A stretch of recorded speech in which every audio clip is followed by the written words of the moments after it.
Like, if I were to start, it would have to be when I was 12 years old, because that's when I became homeless.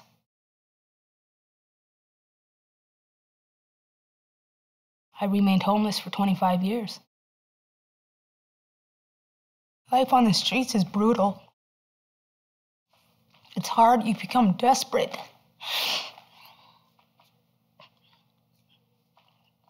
You're lost, you're stuck, you're nobody, you're nothing. You can't move. Service providers didn't come into my life until last year.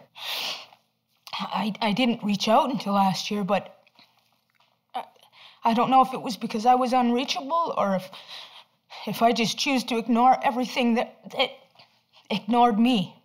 I don't know. I think we all have a choice, but I believe that our environment conditions us to believe certain things. When we're living in poverty, when we're living in lack, we don't see that we have a choice to be anything other than what the world sees us as. I always ask a question, and I do the same with people when I'm teaching classes at the shelter.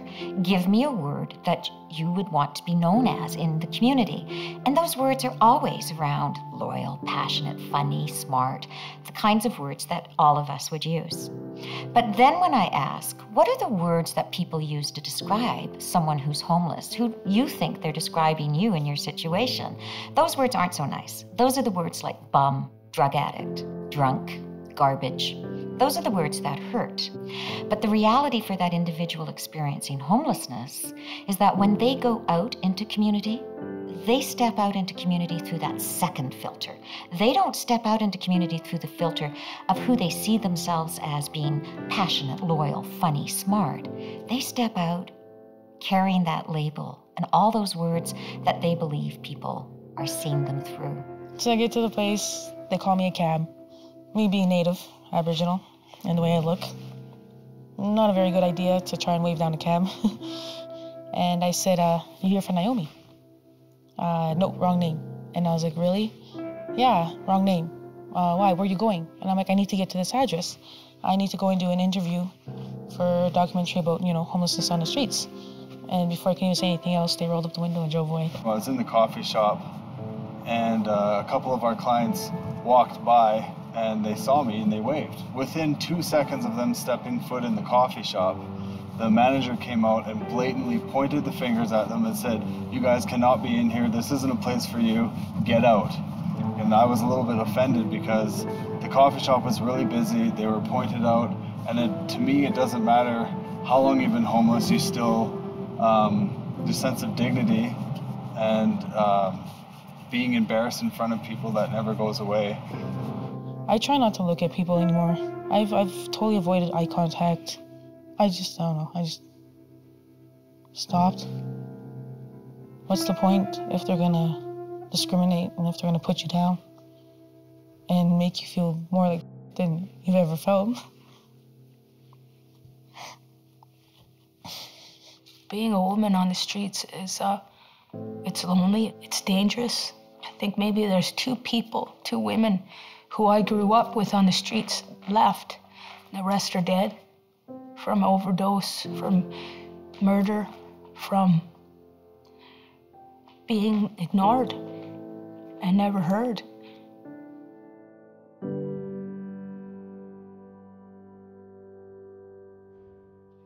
I've never been on the streets until I came here 3 years ago.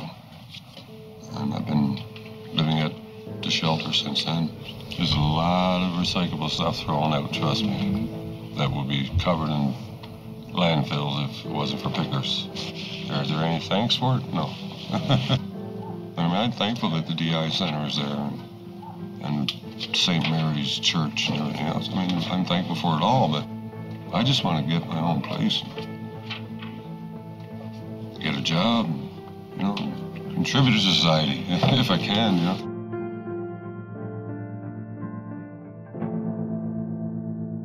Some people's bags weigh up to 50, 60 pounds, if not more. They got all their clothes stuffed in there, they got their blankets stuffed in there, they got pretty much everything they need to survive stuffed into these things. A lot of people keep all their ID in it, little trinkets or something your child gave you or a picture of you and your family. And if that goes missing, you know, they lose pretty much everything they have. If you're every day asked to leave where you've spent the night and you have your backpack with you, you have your layers of clothing, you have everything you own with you, you're pinpointed as being different from the fellow that just walks in with his briefcase.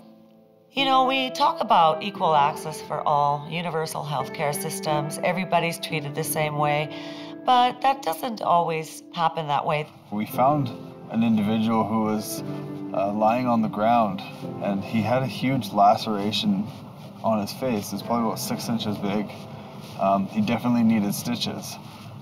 This person was a little intoxicated, but you know, in our opinion, it doesn't matter. He needs medical attention. So we brought him to a hospital, and we walked him up to the triage nurse. And the first thing that the triage nurse said to us was, "Do you guys know the difference between a hospital and a homeless shelter?" And we were both kind of taken back, and we were basically shocked that a medical professional would say something like this when the client that we had definitely needed medical attention.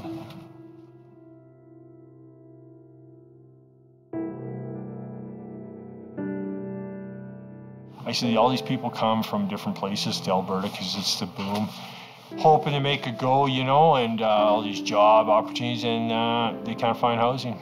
And they end up getting in that rut at the shelters and working for temp wages, which is $40 a day or whatever, and it's just a vicious circle. You can't get out of that hole. And I see a lot of people, and they get all these infractions and tickets, and because they got nowhere to go and they're ordering here and there, and the bylaw just hits on these people more than anything that I've seen. I've never seen the bylaw pull up and set it in front of the petrol can and say, "Okay, you're within 10 meters of that door, ma'am. I'm giving you a ticket for smoking," but they'll pull right up to a shelter, to the doors, and give all those people infractions for smoking on the step. They give tickets to people that can't pay it. The bylaws appear to be passed to deal with the issue of homelessness from the perspective of a public nuisance. At least that's a perspective. Working with a gal, she stayed at one of the shelters by the river at lunchtime. She was with a couple of fellows. They had their backpacks with them. So along come some bylaw officers. And when they deemed that they didn't have any open alcohol and couldn't charge them for that, they charged them and wrote them a ticket. And I remember this ticket because I was flabbergasted. It was for camping. I felt if that had been me sitting by the river having my lunch, would they want to see what was in my bottle of water? And secondly, given a camping ticket? Yeah, I know people are tons of tickets. I have a friend, he's 63 years old. He's an old guy. He just says, "I got a pocket full of them." They all do. I see all these people down there. They get this ticket, they just throw it in the garbage. They'll never pay it. $600, they throw you in jail for 2 months. What's the cost of 2 months in the prison system, right? From our homeless client's perspective, is that if they jaywalk and there's a police officer around, 100% chance they're getting a jaywalking ticket. If I jaywalk and I'm wearing my suit and a tie and I'm carrying a briefcase, very unlikely that I'm going to get a jaywalking ticket. And so that discrepancy has nothing to do with what's written in the law. That discrepancy is purely based on the police officer's discretion. In a lot of ways, discretion is a good thing because it allows people to be humans. And a lot of our clients have noted that quite a number of police officers that are very friendly and will do their best to help them out. But because of the discretion that's there, it also opens up the door for abuse or the negative effects of that. I get tickets for absolutely nothing, and then I end up in jail. I've been in jail 3 times for bylaw. Not everybody is like beyond help. We just get stuck in an abyss. And there's sometimes no way out. It takes a lot to get out, and when you've got a lot of bylaw on you for no reason, it is detrimental to what I'm trying to do with my life if you are fighting me and fighting me and fighting me. If I get a jaywalking ticket, particularly as a lawyer, I know that I have a certain type of safety net available to me. But that one ticket for a homeless individual, or even a person who's at risk of homelessness, whose housing is somehow jeopardized, that one ticket could be that one thing that pushes them over the edge. And I think that's where the problem is. I didn't want to live like that. I didn't. Who does? Who would? What person in their right mind would want to just destroy themselves on a daily basis? If there's one thing I could change, it would be, I wish I was more aware earlier on in my life. I wish that I had involvement with my culture. I wish that I had exposure to the ceremonies. Our program is a lot around cultural reconnection. So I see these guys passed out, pissing in a train stop station. And then I see them on a Friday when they come out to sweat with us. And it's a different game.